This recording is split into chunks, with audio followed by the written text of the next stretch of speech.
Olá, turma, tudo bem? Bora lá para nossa leitura de hoje. Mais um tempinho aqui com o Senhor e com a palavra, né? Continuando o que Deus está fazendo em nós. Vamos orar, entregar esse momento para o Senhor e já começar a nossa leitura de hoje. Jesus, muito obrigado, Pai, por esse momento, muito obrigado por essa caminhada, por essa jornada de conhecimento, de meditação, de relacionamento com o Senhor.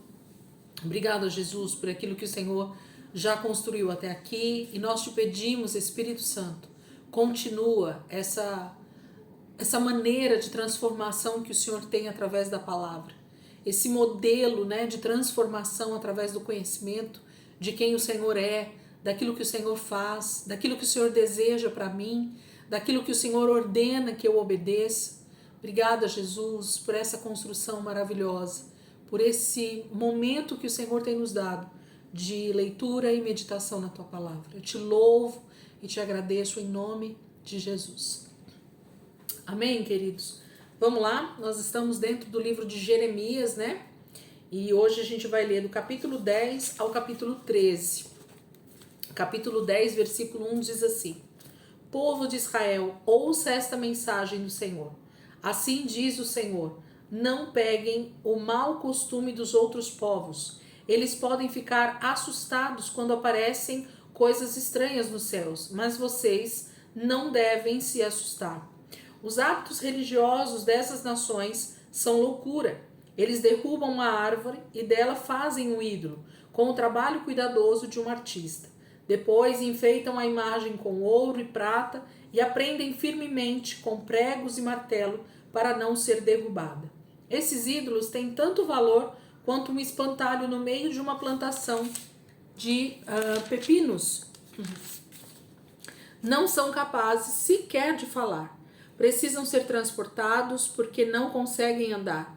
Vocês não devem ter medo deles, porque eles não podem fazer nenhum mal, muito menos o bem. Não há absolutamente nenhum Deus igual ao Senhor. O Senhor é grande e grande é o poder do seu nome. Quem vai deixar de respeitar o Rei das Nações? O Senhor é o único Rei e por isso merece ser respeitado. Entre todos os homens sábios das nações, em todos os reinos do mundo, não há ninguém comparável ao Senhor. Quem adora os ídolos vai se tornando cada vez mais ignorante e tolo. Os ensinos dessa gente são inúteis, não valem a madeira com que fizeram o seu Deus. Eles trazem placas de prata, de Tarsis e de ouro, de Ufaz. Então os artistas trabalham a madeira e os metais, fazendo uma bela imagem. Os seus vestidos são roxos e vermelhos, tudo não passa de uma obra de hábeis artesãos. Mas o Senhor é o único Deus verdadeiro. Ele é o Deus vivo, o Rei eterno. Quando ele se ira, a terra treme. As nações não podem suportar a sua ira.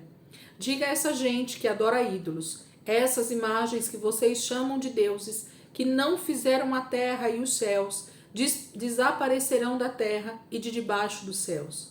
Quem fez a terra pelo seu poder foi o Senhor. Com a sua sabedoria ele firmou o mundo e com o seu entendimento ele estendeu os céus. Quando Deus dá a ordem por meio do trovão, as águas rugem no céu e formam-se as grandes nuvens de chuva desde os confins da terra. Ele cria os relâmpagos que acompanham a tempestade, abre seu depósito e lança os ventos sobre a terra. Por isso, quem adora ídolos vai se tornando estúpido e tolo. Cada ourives que fabrica uma imagem vai cair no ridículo, porque quando estiver em dificuldade, os falsos deuses que fizeram não serão capazes de dar a menor ajuda. Eles não têm o fôlego da vida. Os ídolos são pura ilusão, são objetos de zombaria. Serão destruídos quando seus fabricantes forem castigados pelo Senhor. Mas o Deus de Jacó não é igual a essas imagens sem vida e poder. Foi ele que fez todas as coisas e fez de Israel o seu povo escolhido. O seu nome é o Senhor Todo-Poderoso. Prepare-se, povo de Jerusalém, porque sua cidade será cercada pelo inimigo. Pois assim diz o Senhor: eu vou lançar vocês para fora desta terra, vou lhes dar grandes sofrimentos, e assim vocês sentirão toda a minha ira. Ai de mim, estou gravemente ferido, o meu sofrimento é grande, O meu mal não tem cura, mas eu devo suportar tudo isso. A minha tenda foi derrubada, todas as cordas da minha tenda arrebentaram. Levaram embora os meus filhos, os filhos que eu nunca mais verei. E não sobrou uma pessoa para me ajudar e armar a minha tenda, e não tenho ninguém para ajudar a reconstruir o meu abrigo. Os pastores do meu povo perderam a razão e não procuram saber o que Deus pensa. Por isso não prosperam e o seu rebanho foi espalhado. Ouçam o barulho dos exércitos vindo do norte. Eles vão transformar as cidades de Judá em montes de ruínas, em tocas de chacais. Ó Senhor, eu sei que o homem é incapaz de traçar o rumo de sua vida. Eu sei que o homem não pode planejar o seu futuro. Por isso, Senhor, corrija-me, não com ira, mas com amor, para que não me reduza a nada. Derrame a sua ira sobre essas nações que não obedecem ao Senhor, sobre os povos que não invocam o seu nome, pois eles arrasam Israel, devoram-no e destruíram completamente a sua terra. Capítulo 10, o Senhor continua dando, através de Jeremias, então, esse decreto, né? Essa consolidação do que Deus vai fazer através desse reino do norte que ele fala tanto, né? Deus vai trazer através desse reino do norte, dessa região acima de Israel, que nós hoje poderíamos chamar de Turquia, né? Daquela região da Turquia, é de lá que vem a destruição para Judá e Jerusalém, assim como já veio sobre o reino do norte, sobre Israel. E o Senhor então está falando sobre a quantidade de ídolos que Israel, que Judá, que Jerusalém tem construído para a sua adoração. Para onde se olhava em Israel, no reino, né, do norte e do sul, só via-se todo tipo de Deus, formado pela mão dos artesãos, pela mão dos homens que eram artistas daquele momento. Eles pegavam a madeira e transformavam em deuses de todo tipo, para que eles pudessem adorar e buscar esse Deus. E o Senhor está dizendo: aqueles que adoram esses deuses fabricados por vocês são tolos, porque esses deuses não podem fazer nada por vocês. No momento em que vocês estiverem sendo atacados, sendo destruídos, e clamarem a esses deuses, vocês não verão resposta alguma, porque somente o Senhor é Deus. Somente Deus, o Deus verdadeiro, pode realmente dar livramento a vocês. E esse Deus vocês decidiram rejeitar e abandonar. É isso que o Senhor está falando. Capítulo 11. Esta é mais uma mensagem que veio da parte do Senhor para Jeremias. Preste atenção nos termos desta aliança que fiz com os primeiros israelitas. Você deve fazer o povo de Judá e os moradores de Jerusalém recordarem essa aliança que eu fiz com seus pais.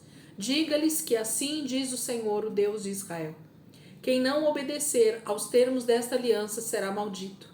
Quando eu tirei os israelitas do Egito, onde sofriam muito como escravos, disse a eles o seguinte: se vocês ouvirem minhas ordens e as obedecerem fielmente, serão meu povo e eu serei o seu Deus. Por isso, israelitas, obedeçam as minhas ordens. Se fizerem isso, eu darei a vocês todas as coisas boas que prometi e deixarei que vocês continuem vivendo nessa terra boa e rica, fonte de leite e mel, a terra que vocês hoje possuem.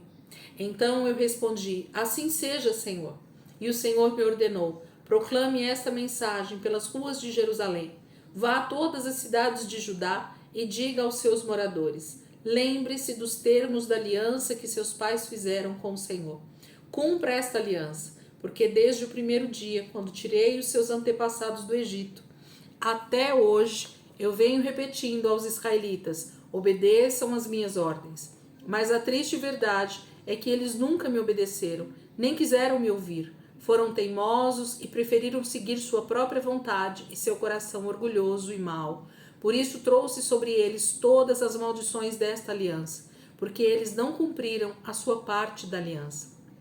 O Senhor falou comigo novamente e disse: o povo de Judá e os habitantes de Jerusalém estão fazendo planos de revolta contra mim. Eles voltaram a fazer as maldades dos seus pais, que teimaram em não me obedecer e seguiram outros deuses para adorá-los. O povo de Israel e de Judá quebrou a aliança que eu tinha feito com seus antepassados. Por isso, assim diz o Senhor: eu vou lhes dar um terrível castigo, do qual não conseguirão escapar. Eles vão chorar e gritar pedindo a minha ajuda, mas eu não os ouvirei. Então todas as cidades de Judá e os habitantes de Jerusalém clamarão aos seus deuses, aos quais eles costumam adorar com incenso. Será inútil, porque eles não poderão livrar Judá do meu castigo. Ah, meu povo, vocês têm um Deus para cada cidade, e os altares de Baal, onde vocês queimam incenso, estão espalhados pelas ruas de Jerusalém. Isso é uma loucura, é uma vergonha. Por isso, Jeremias, não ore mais em favor desse povo. Não chore nem me ofereça súplicas e outros pedidos por eles, porque eu não darei ouvidos a eles quando vierem finalmente em desespero e clamarem a mim no tempo do seu sofrimento. Que direito tem o meu povo de continuar vindo ao meu templo depois de tamanha infidelidade?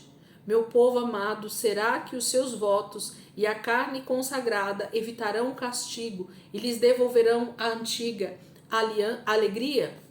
No passado, o Senhor chamava vocês de oliveira verdejante, carregada de bons frutos, mas agora, no meio do barulho da batalha, ele acenderá uma grande fogueira ao seu redor e queimará os ramos e os frutos.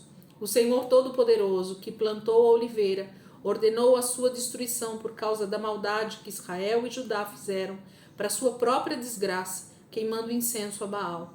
Depois disso, o Senhor me revelou os planos malvados que os inimigos estavam tramando. E eu não desconfiava de nada. Era inocente como um cordeiro que caminha para o matadouro. Eu não tinha percebido que tramavam contra mim, dizendo: vamos destruir a árvore e a sua seiva. Vamos cortá-lo da terra dos viventes e apagar a lembrança dele. Ó Senhor Todo-Poderoso, eu entrego ao Senhor a minha causa. O Senhor é o justo juiz que conhece o coração e a mente dos homens. Espero ver a sua vingança sobre eles, pois coloquei a minha causa em suas mãos. Portanto, assim diz o Senhor a respeito dos homens de Anatote, que procuram a minha morte e dizem: pare de anunciar as mensagens em nome do Senhor, senão você vai morrer. Portanto, assim diz o Senhor Todo-Poderoso: eu vou castigar essa gente. Eles e seus filhos morrerão à espada, seus filhos e filhas morrerão de fome.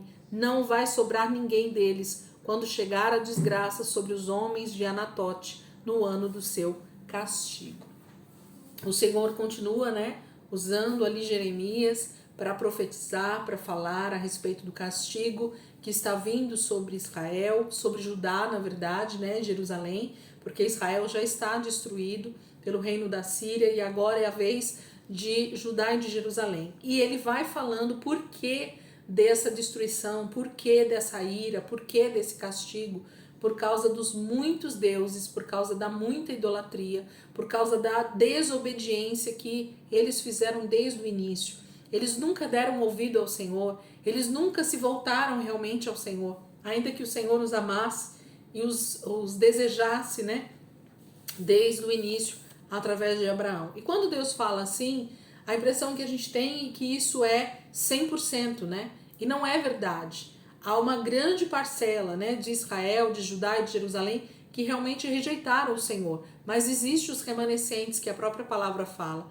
Esses remanescentes foram aqueles que foram fiéis desde o momento em que o Senhor chamou Israel através de Abraão e da sua descendência. Existiram homens que estavam íntegros, que se mantiveram, fiel ao Senhor e deram ouvido sim à palavra, aos mandamentos, mas isso não foi a grande maioria, que era o que o Senhor desejava, uma nação inteira se voltando para Ele, realmente adorando somente o Senhor, e a terra de Canaã sendo então santificada, sendo purificada de toda a maldade, de todo o pecado, mas eles fizeram o contrário. E no finalzinho do 11, Jeremias já começa a sofrer afronta, de Judá e Jerusalém a respeito da sua palavra, a respeito da sua pregação de castigo, de ira. Eles começam a dizer para Jeremias parar de pregar, parar de falar essas palavras em nome do Senhor, porque ele vai morrer. Eles já estão agora ameaçando Jeremias. A pregação de Jeremias começa a ser pesada, começa a ser confrontadora demais. E Judá e Jerusalém não quer ouvir essa palavra. Eles querem ouvir os profetas dizer que há paz, que há prosperidade, que há o amor de Deus sendo derramado. É isso que eles querem ouvir. Mas juízo desgraça, né?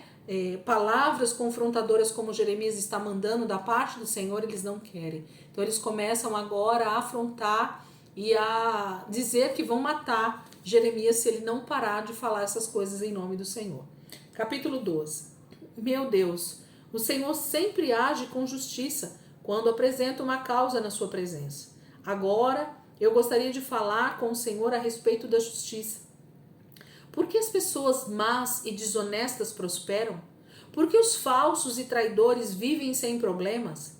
O Senhor planta essas pessoas, elas criam raízes e enriquecem. Seus lucros aumentam a cada dia. Elas dizem, graças a Deus. Mas é tudo da boca para fora. O coração delas está longe do Senhor. Mas veja o que acontece comigo. O Senhor conhece bem o meu coração. Sabe como eu o amo. Ó Deus, arranque os maus como ovelhas destinadas para o matadouro. Separe-os para o dia do castigo. Até quando nossa terra vai ter de suportar as maldades dessa gente? A relva do campo seca por causa desses pecados. Os animais e as aves morrem porque os homens desobedecem a Deus. E eles ainda dizem, essas ameaças de castigo que Jeremias anda anunciando nunca acontecerão. A resposta do Senhor foi essa. Se você se cansa correndo com homens, seus inimigos em Anatote, como vai aguentar uma corrida com cavalos? Se você tropeça numa terra segura, o que farão quando o Jordão inundar? Até mesmo seus irmãos e a sua própria família o traíram. Todos o criticam pelas costas. Não acredite em uma palavra do que eles disserem, por melhor que pareça. Eu abandonei a minha família, joguei fora a minha herança, entreguei aquela que eu mais amava nas mãos dos seus inimigos. O povo da minha propriedade tornou-se para mim como um leão bravo na floresta. Ele ruge contra mim, por isso eu o detesto. O povo de minha propriedade tornou-se para mim como ave de rapina de várias cores. Ele será atacado por bandos de animais selvagens para o devorarem.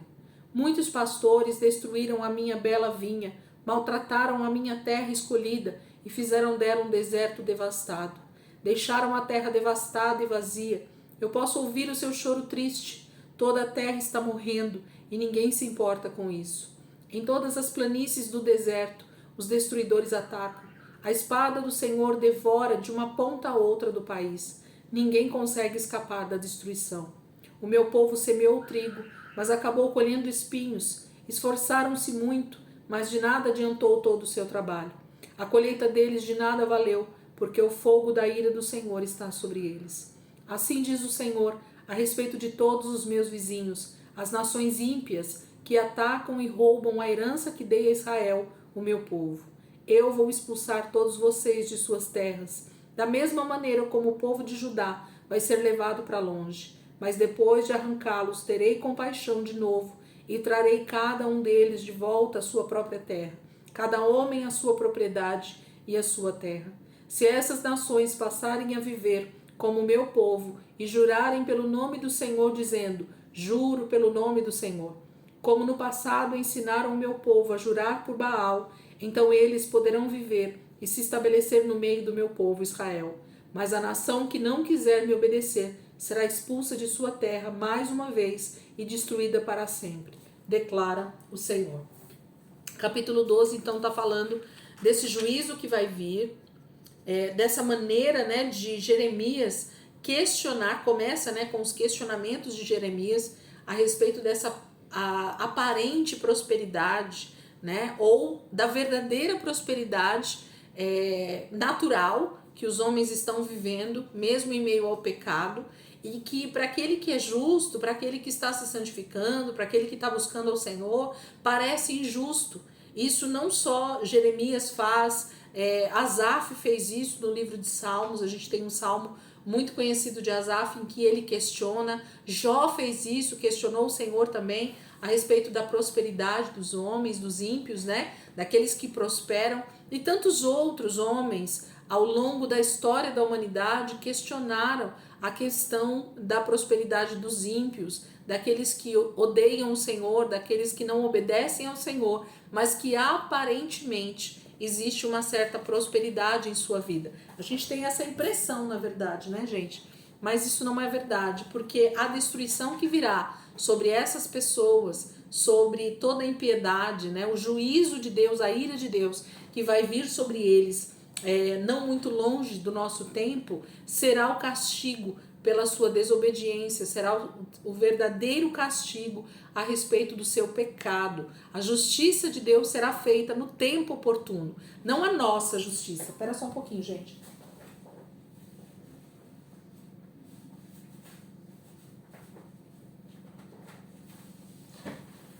Meu tênis pegando aqui no meu pé.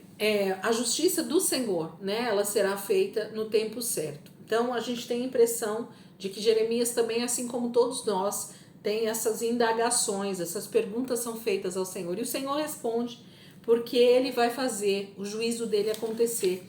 Ele é que vai pôr realmente toda a justiça, né, em ordem. A terra estará em ordem, porque a terra está totalmente destruída pela impiedade dos homens, pelo pecado dos homens. A terra sofre, né, pelo pecado. Toda a natureza se deforma por causa do pecado. A humanidade está deformada por causa do pecado. Então o Senhor diz que Ele vai fazer justiça. Mas Ele, assim como Ele vai levar cativo, como Ele vai permitir que essas pessoas sejam levadas como escravos, Ele mesmo promete a volta. Se eles se converterem, né, se eles se voltarem para o Senhor, Ele vai trazer o seu povo para a sua terra de volta. E Ele fala das nações vizinhas aqui nesse capítulo. Tá falando a respeito não só desse momento histórico, gente, mas eu consigo ver muito mais a parte escatológica aqui, do final dos tempos mesmo, com todas as nações da terra que vão se dobrar diante do Senhor. E aqueles que não se dobrarem no reino milenar, nos 1000 anos em que Jesus vai reinar sobre a terra, arrumando toda a casa, né, restaurando a terra, eles vão ser destruídos. Então aqueles que não decidirem olhar para o Senhor e dobrar os seus joelhos e dizer que somente o Senhor é Deus, eles vão ser destruídos. Não somente a nação de Israel, que não obedece ao Senhor, mas as nações vizinhas que não decidirem também dar honra, né, dar a verdadeira adoração ao Senhor e não a outros deuses. Então é disso que ele está falando no finalzinho aqui, né? Ele diz no versículo 16, ó: se essas nações passarem a viver como meu povo e jurarem pelo nome do Senhor, dizendo, juro pelo nome do Senhor, como no passado ensinaram o meu povo a jurar por Baal com a mesma intensidade, né? Então eles poderão viver e se estabelecer no meio do meu povo Israel. Mas a nação que não quiser me obedecer será expulsa de sua terra mais uma vez e destruída para sempre. Então é o juízo final do Senhor mesmo sobre todas as nações da terra, no juízo final. Capítulo 13. Novamente me falou o Senhor: compre e use um cinto de linho, mas não o lave nem o ponha na água. Obedeci ao Senhor, comprei e passei a usar o cinto. Algum tempo depois, o Senhor tornou a falar comigo e disse: leve o cinto que você comprou e está usando, vá até Perate e esconda-o ali num buraco entre as pedras. E assim fiz eu. Escondi o cinto num buraco entre as pedras, junto ao rio, conforme o Senhor me havia dito. Depois de muito tempo, o Senhor me disse: Jeremias, vá novamente a Perate e apanhe o cinto que mandei você esconder. Fui até Perate, cavei o lugar onde havia escondido o cinto e o tirei dali. Mas o cinto estava podre e não servia para mais nada.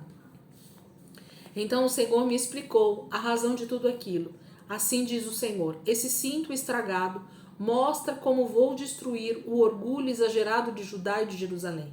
Esse povo rebelde se recusa a me obedecer, segue com teimosia suas próprias ideias erradas e corre atrás de outros deuses para prestar-lhes culto e adorá-los. Por isso acabarão como esse cinto, completamente estragado e inútil. Eu trouxe Israel e Judá para bem junto de mim, como o cinto fica preso à cintura de quem o usa, para que fossem o meu povo. Eles mostrariam ao mundo quem eu sou, e através deles os outros povos me dariam louvor e glória. Mas eles não quiseram saber disso e se afastaram de mim, declara o Senhor. Diga-lhes também o seguinte: assim diz o Senhor, o Deus de Israel: encham de vinho todas as vasilhas de couro. E se eles disserem: Isso você não precisa dizer. Todos sabem que se deve encher de vinho todas as vasilhas de couro. Então você deve dizer a eles: assim diz o Senhor, eu vou deixar todo este povo completamente embriagado, desde o rei assentado no trono de Davi, até os sacerdotes e profetas, e todos os habitantes de Jerusalém. Então quebrarei a todos, colocando uns contra os outros. Vou jogar os pais contra os filhos contra os pais. Esse povo vai ficar em pedaços, diz o Senhor. Nem a minha compaixão, nem a minha bondade me impedirão de destruir todos eles. Não sejam orgulhosos, escutem e obedeçam, pois foi o Senhor quem falou. Deem glória ao Senhor, ao seu Deus, antes que seja tarde demais, antes que ele mande os dias negros do castigo, e vocês sejam mortos nos montes de Judá, antes que ele transforme a luz que vocês tanto esperam na escuridão profunda, sim, em densas trevas. Mas se vocês teimarem em não obedecer ao Senhor, eu chorarei em segredo por causa desse terrível orgulho de vocês. Meus olhos vão derramar muitas lágrimas, porque o rebanho do Senhor vai ser levado para o exílio. Diga ao rei e à rainha-mãe: desçam de seus tronos e sentem-se no pó. Suas belas e gloriosas coroas serão arrancadas de suas cabeças. Até as cidades do Neguebe ao sul foram destruídas na invasão, e não há ninguém para reconstruir essas cidades, porque todos os moradores de Judá foram exilados. Erga os olhos, Jerusalém, olhe para o norte e veja os exércitos se aproximando. Onde está o rebanho, as ovelhas que Deus havia colocado sob a sua responsabilidade e das quais você se orgulhava? Sabe o que vai acontecer quando o Senhor colocar seus antigos aliados para dominar você? Você vai gemer de dor, como a mulher que está em trabalho de parto. E quando você questionar a razão de tanto sofrimento, eu darei a seguinte resposta: isso aconteceu por causa dos seus muitos pecados. Por isso as suas vestes foram rasgadas e você foi violentada. Por acaso o etíope pode mudar a cor da sua pele? Ou o leopardo pode tirar as manchas de seu pelo? É claro que não. Da mesma forma, vocês são incapazes de fazer o que é certo, porque já estão acostumados a fazer o mal. Vocês serão espalhados como a palha do trigo, que é levada pelo vento, que vem do deserto. Esse será o seu castigo, o destino que eu lhes dou. Vocês me esqueceram e correram atrás da ilusão dos deuses falsos. Eu mesmo vou levantar as suas vestes até o seu rosto e vou mostrar sua triste situação, nua e envergonhada. Pois eu conheço muito bem a sua infidelidade. Vejo bem como você adora ídolos nos campos e nos altos dos montes, como você ama os falsos deuses e se entrega a eles como uma prostituta. Ai de você, Jerusalém! Quando será que você vai se purificar de todo esse pecado? Capítulo 13 fala, mais uma vez, né, dessa questão do Senhor estar realmente vendo tudo isso, de como o seu povo realmente está totalmente desviado. Ele começa falando sobre a visão do cinto, né, sobre o mandado do Senhor a respeito do cinto que ele coloca e anda por um tempo com aquele cinto, mas o Senhor manda ele esconder, depois ele volta e aquele cinto se apodreceu e para nada mais presta. Assim o Senhor diz que está o seu povo, não presta para nada, é inútil. O seu povo não serviu para o propósito que Deus tinha estabelecido para ele. Qual era o propósito de Israel, gente? Os textos vão dizendo isso claramente. Eles deviam ser exemplo para as outras nações, exemplo de santidade, exemplo de obediência ao Senhor, exemplo de comportamento para que as outras nações se voltassem para o Senhor, se convertessem ao Senhor, mas eles não fizeram isso, pelo contrário, decidiram rejeitar realmente o Senhor e seguir os seus próprios caminhos, rejeitaram a palavra de Deus e seguiram os seus próprios deuses. Foi como uma prostituta que tem um marido, mas prefere se entregar aos seus amantes, que são os falsos deuses que a palavra vai falando aqui. Amém, queridos? E o Senhor pergunta, né? Finaliza o capítulo 13 dizendo: ai de você, Jerusalém, quando será que você vai se purificar de todo esse pecado? Até quando, né? Vocês vão esperar acontecer tantas tragédias, tantas mortes, tantos juízos sobre vocês, para que vocês se arrependam e se voltem para o Senhor, né?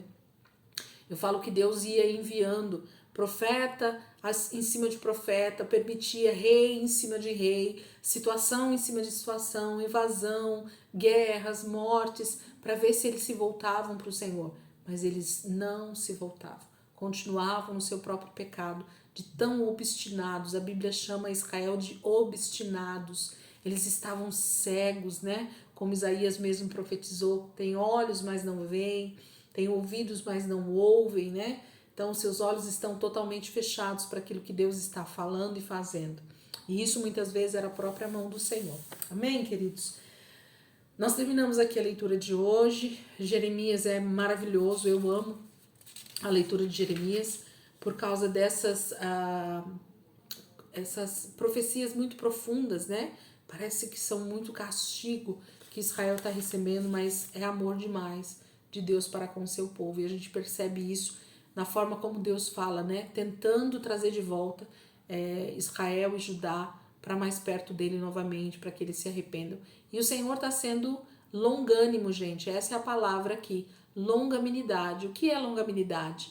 É alguém que se tarda para irar, né? Deus está dando tempo para o seu povo se arrepender. Quando os profetas vêm com as profecias, é o tempo que o Senhor espera que eles se arrependam e se voltem para Ele, né? É o tempo que o Senhor espera que o seu povo ouça a sua voz e então se arrependa, se converta do seu mau caminho e então siga, né? A verdade do Senhor, para que Deus possa ter misericórdia e eles sejam salvos. É assim que o Senhor vai lidando com o seu povo. Amém, queridos? Amanhã já é sábado, né? Hoje sexta-feira, amanhã já é sábado. Nós vamos seguir aí sábado e domingo dentro do livro de Jeremias. Começamos segunda-feira, terça, quarta, quinta e sexta, sábado em Jeremias. Nós vamos até o capítulo 40 de forma bem seguida, né? Então 2 semanas aí consecutivas dentro do livro de Jeremias. E é maravilhoso, gente. Eu amo. É um livro realmente bem forte, né? Daquilo que Deus está falando com o seu povo. E com Jeremias também, né? Pensa no profeta que infelizmente foi forjado para ouvir todas essas profecias de destruição, exílio, morte, né? Não deve ter sido fácil para o coração de Jeremias receber tudo isso da parte do Senhor. Mas foi o próprio Deus que o forjou para isso, que o capacitou para isso, né? Quando Deus faz algo na nossa vida ou através de nós, Ele primeiro nos enche com a capacitação necessária para isso. Amém, queridos? Deus abençoe. Ótima sexta-feira aí para vocês. E amanhã, se Deus quiser, a gente está aqui de volta para continuar a nossa leitura em Jeremias.